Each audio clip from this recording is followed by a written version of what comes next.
Okay, hopefully we won't have any weird noises showing up in the video. And I won't have to do music. So let me show you what I've been doing today. Yes, folks. This is the Willys deck lid installed. I'm gonna move back a little bit here so you can see it in all its glory. You'll notice my handy dandy prop rod that I made out of a cardboard tube. This is done so that I can move in and out of the car effortlessly without, messing things up. So, let's talk about the hinges. Alright, I'm going to zoom in here so you can see what I've done.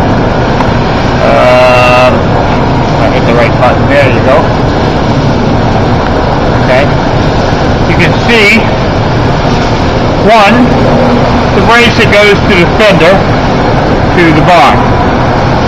You can see the position of the hinge bracket. It's almost actually to the top. If I wanted to, I could improve the design by raising that pivot point up. For right now, I'm not going to attempt to do that. Maybe in the future sometime. It works out quite nicely as it is. It's just a little bit of a pain to get it in the right position.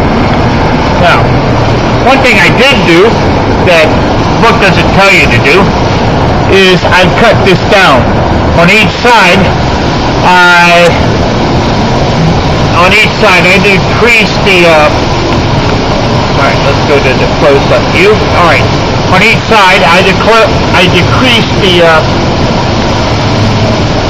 length of the pivot, the bushing for the pivot point. I took roughly a quarter off of both sides.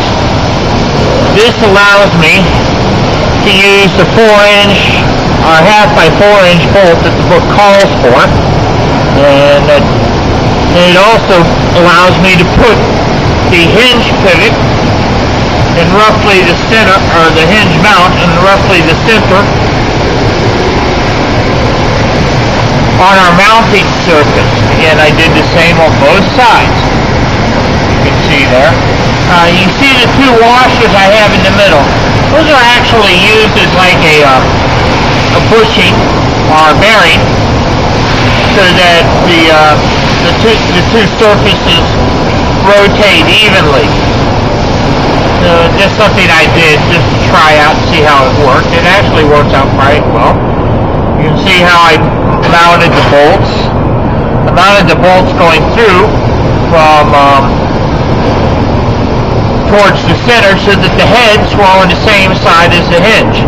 That allowed for clearance. You try to do it the other way, you're going to find out the hinges don't work.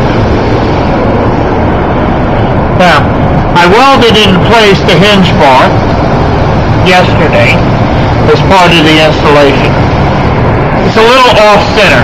Not much, but a little. It didn't affect me in the least.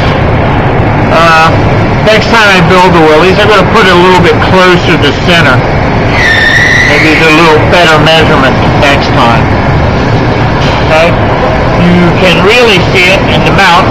We'll take a look at this mount and see that side. And you see that side. It's a fact quarter, trust me. Now I suppose what you really want to see is you want to see it closed.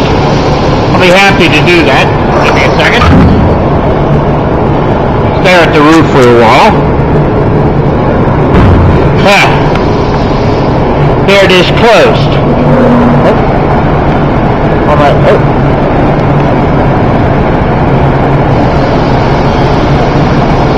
Apparently I'm having problems with the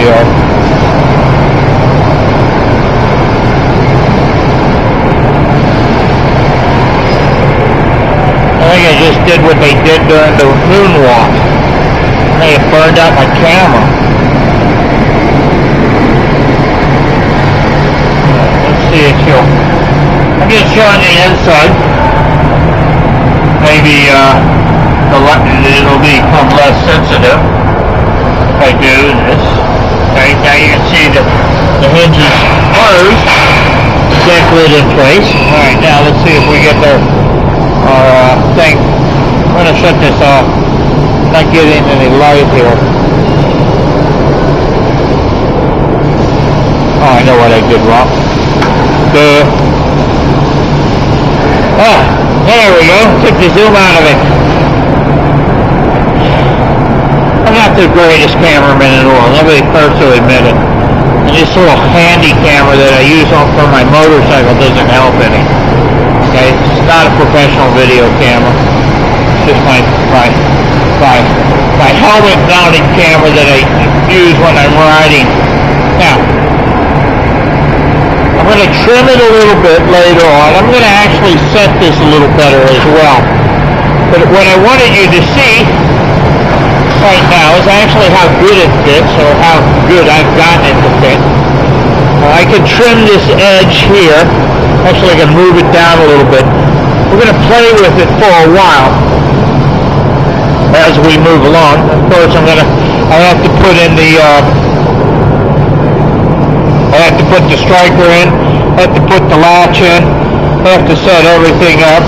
But I just thought you might want to see how my trunk lid is fitting. It does fit pretty well. Okay? It's a little high here that I can adjust, but there's a number of ways I can adjust this. Basically what we do to adjust things like this is we do the opposite effect. If I want this side to go down, I'm going to adjust the other side, the far side, up. What that does is it pushes this side down. We can also do it by doing it at the hinge, but doing it at the hinge has its own, we can only move it a little. Let me show you a whiteboard drawing of what I mean.